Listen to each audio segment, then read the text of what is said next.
Setelah berpikir cukup lama, Jungkook lalu mencoba untuk mengabaikan hal tersebut dan segera mengambil jus instannya di tasnya.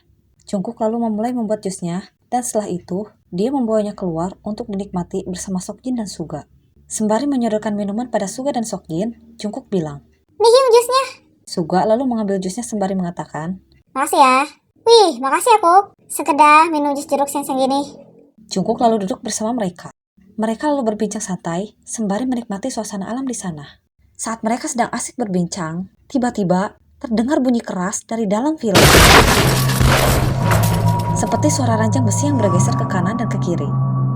Awalnya, mereka tidak menghiraukan suara tersebut karena mengira bahwa suara itu bukan dari dalam villa. Namun, semakin lama, bunyi yang terdengar semakin keras dan berisik hingga membuat mereka semua menghentikan obrolannya dan mencoba memperhatikan suara tersebut. Karena dirasa bunyi itu berasal dari dalam villa, Jin lalu menyuruh Jungkook untuk mengeceknya. Jungkook lalu bilang, "Kenapa harus Kuki yang mengecek? Karena kamu yang paling bontot. Jadi karena Kuki bontot, Hyung seenaknya nyuruh Kuki. Yaudah, biarin gue yang ngecek deh Hyung." Suga pun lalu berdiri dan pergi mengecek ke dalam.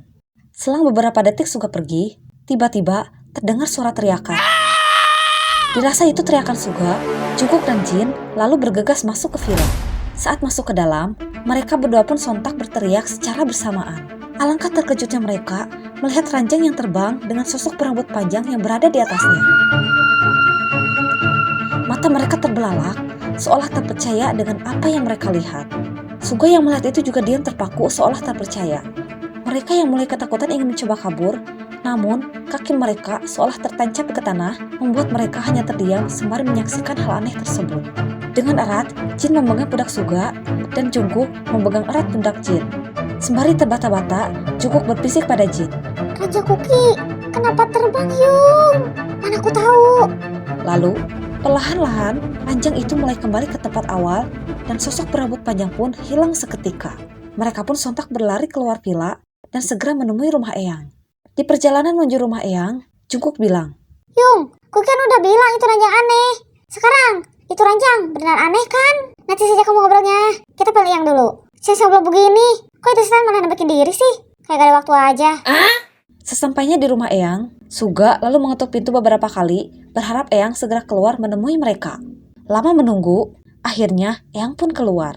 Tanpa basa-basi, Jin bilang, "Maaf Eyang, kami monggo Eyang sebentar. Ada hal penting yang ingin kami bicarakan."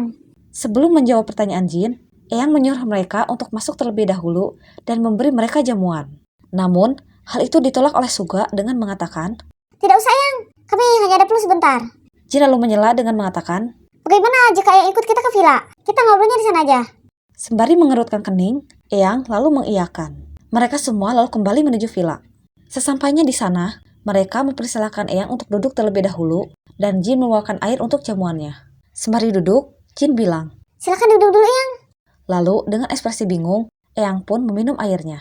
Dengan wajah yang bertanya-tanya, Eyang mulai menanyakan kepada mereka apa yang ingin mereka bicarakan. Lalu, Suga mulai berbicara. "Maaf Eyang, mengenai villa ini. Sebelumnya, apakah banyak pengunjung yang sering menginap di sini?" Lalu, Eyang mengatakan, dulu banyak sekali orang luar berkunjung ke villa ini hanya untuk berteduh atau menginap beberapa hari. Namun, akhir-akhir ini sudah tidak banyak lagi orang ramai berkunjung.